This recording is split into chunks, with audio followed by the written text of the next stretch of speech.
Hi again, this is day 3 of the 10-day video challenge. My name is Bill Davis, and today I wanted to talk about side hustles. And I hate that word hustle, not because I don't like to hustle myself, but because I think it puts undue burden on people to always grind, grind, grind. And I don't think that's beneficial for long-term health. I also don't think that's probably the most effective way to go about doing anything. So, um, just as a side note, I like to hustle. I like to, go fast and, fail early, fail often.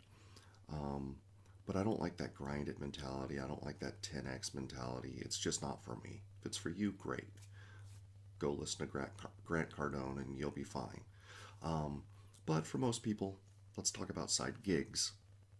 Um, and I think this is good for people whether you have a job or you have your own business already, or maybe you're even unemployed or retired. Get a side gig. Get something that doesn't have a lot of pressure on it to earn revenue, but that when you do earn revenue, you're A, having fun, and B, you know, making it worth your while in terms of dollars.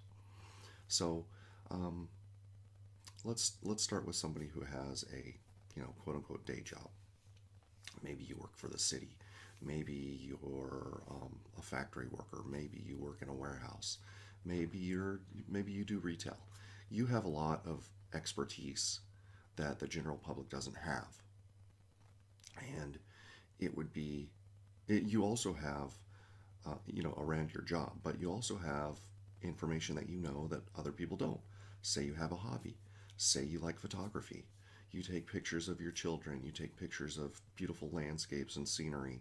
You take pictures of weird things like signs and just stuff you find.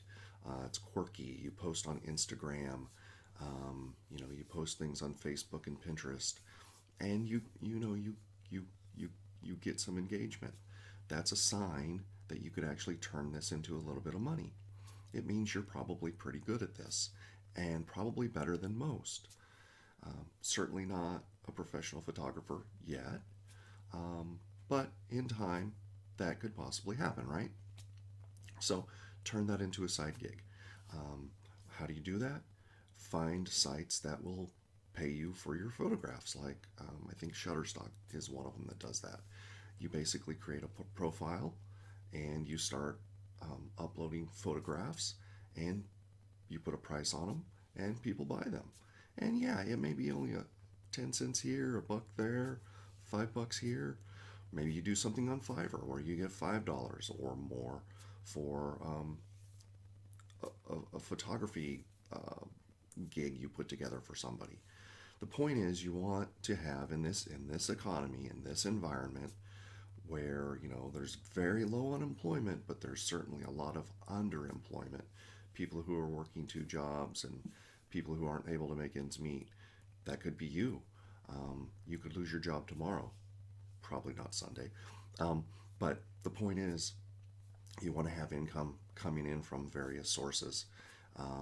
And one day, perhaps maybe this side gig or that side gig or one of your other 3 or 4 side gigs earns you enough money, or collectively they earn you enough money that you can actually quit your job. Or better yet, keep your job, but don't have any pressure put upon you to, kowtow to the boss who's like, overbearing and is always like telling you, disparaging you or making you feel like crap or whatever. Point is, and I've gone way over my 2 minutes. Um, the point is, they're fun and they earn you money and they give you a little bit of freedom. So I will talk to you tomorrow. Oh, by the way, here's a good book. I don't know how to position this. There we go. 100 Side Hustles by Chris Guillebeau. Um, I'll put the link down in the description. It's a good book. It has a lot of good ideas. 100 different ideas for side gigs that you can start with virtually zero money and just a little bit of time. And we all have that. So, talk to you tomorrow.